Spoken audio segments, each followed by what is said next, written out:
So, hi everyone! Welcome back to my YouTube channel. So, kung bago lang ikaw sa aming YouTube channel, ikaw ay mag-subscribe at i-click ang time bell para lagi kong update sa aming YouTube channel. So, now guys, is gagawa tayo ng OB condensed milk. Kaya, let's watch this! Hello to each and everyone! If you are new in my channel, my name is Mary Angeline Fermin, Mommy Angie in short, and also my little princess. And Daddy Chris, I'm from Bicol.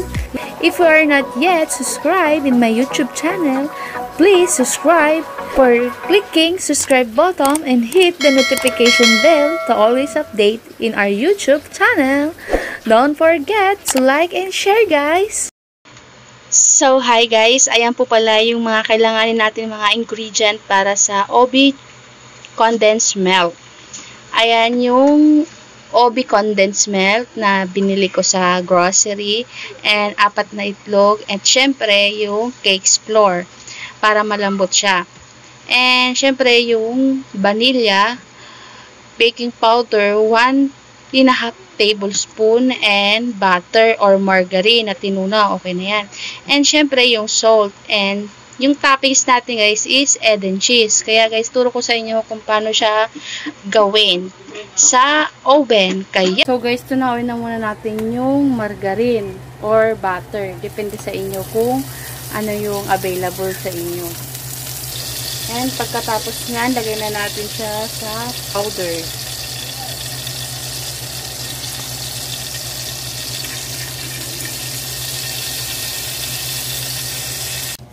So guys, kailangan natin siya ng 4 na itlog and cake flour. Ayan. Lagay muna natin siya ng cake flour. So guys, start na muna natin yung 4 na itlog. Batiin na muna natin siya.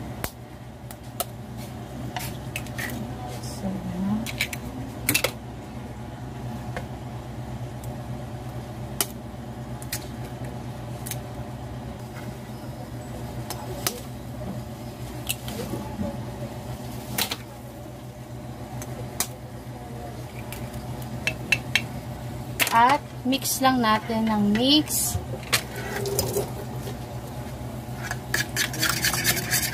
Ayan. Then, lagay tayo ng vanilla. 2 tablespoon. Kasi 4 na itlog yan, guys. And, nabili ko siya sa palengke. Sa halagang 5 piso. Ayan.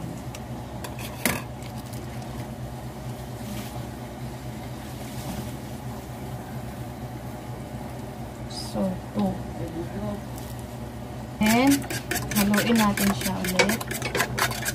Lagay tayo guys na butter or margarine na kung ano yung available sa inyo. Yan, 2 tablespoon of margarine na nilagay ko. And next guys, lagay tayo ng powder. 2 cups of flour. Cake flour guys yung nilagay ko.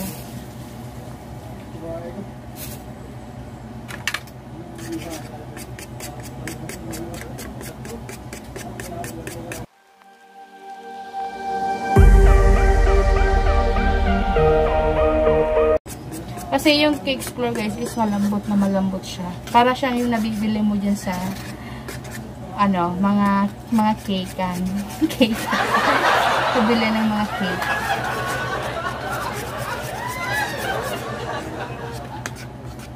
Then, lagay tayo ng baking powder. Hindi ko na siya sinara kasi ano ko siya, may mixer. And then, salt or iodized. Or sa Tagalog, asin.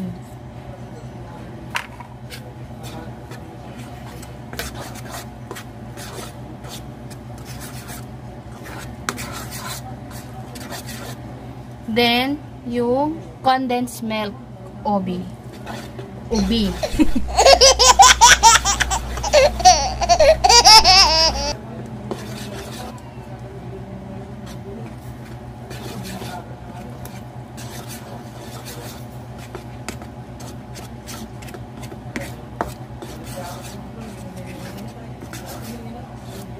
ano na natin siya, guys.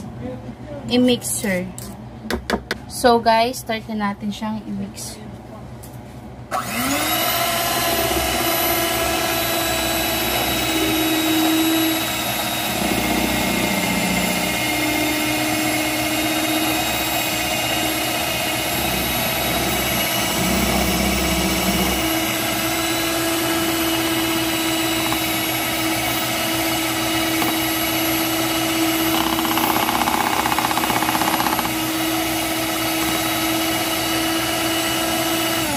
Then, i-pastor na natin siya ng 4 or 5 na high.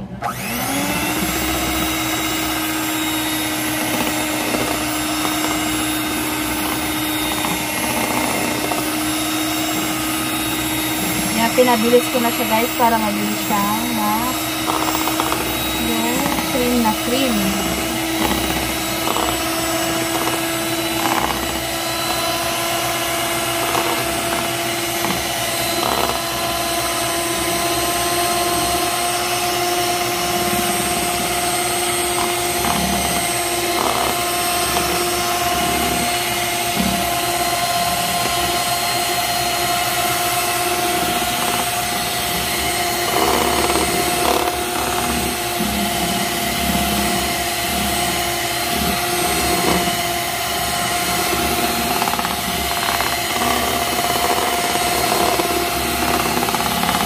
Ayan, okay na siya. Lagyan na natin siya sa lalagyan. So, guys, dapat ganyan siya kalapot kapag natin siya sa oven. Prepare natin yung pang-toppings natin sa Obi cheesecake.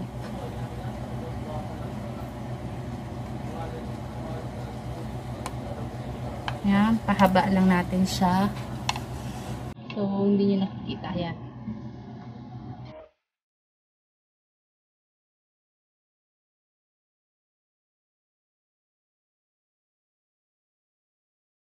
Ayan. Then, lagyan natin sa yanera. Dahil wala tayong pang brush, to muna yung tissue gamitin ko. Then, lagyan natin sa yanera. Para di dumikit yung cake. Ay, lagay muna na pala natin yung cheese sa ilalim. Cheese, guys, sa ilalim ng yanera. Kasi, pang-topping siya.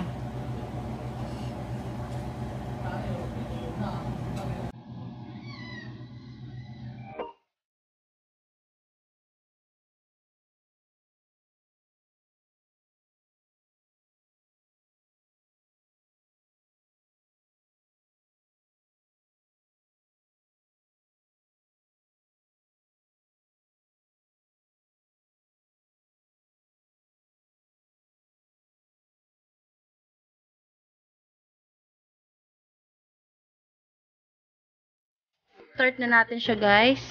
And, ayan. Then, start. 15 minutes. Ayan. Then, standby muna natin siya, guys.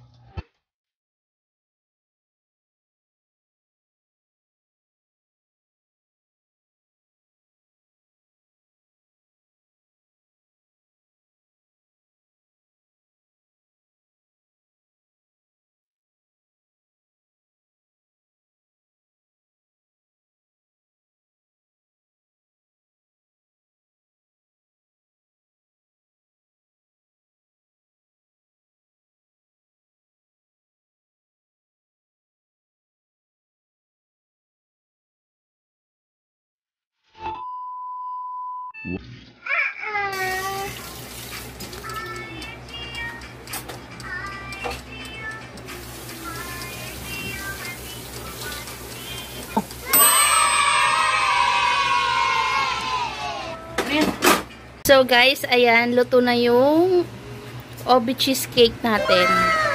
So, ayan na yung texture niya. Super sarap yung tingnan at amoy niya, guys. Kaya In-oven ko pala siya guys is 15 minutes. So, luto na siya. So, ayan na yan. So, guys, hiwain natin siya.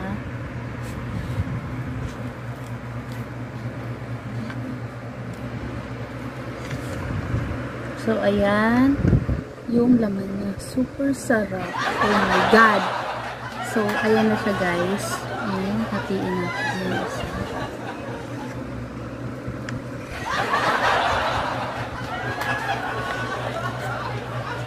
Ayan yung kabila. So, yan guys. Okay. So, hi guys. Ayan na nga. Natapos na natin lutuin yung Obi Condensed Milk Cake. Kaya, sana guys, may nakuha kayo ng idea at tips about kung paano ba lutuin yung cake. Kaya, thank you so much for watching this vlog. Hanggang susunod naman ng guys na vlog namin. Abang-abang na naman kayo mga beshi. Yeah! Thank you!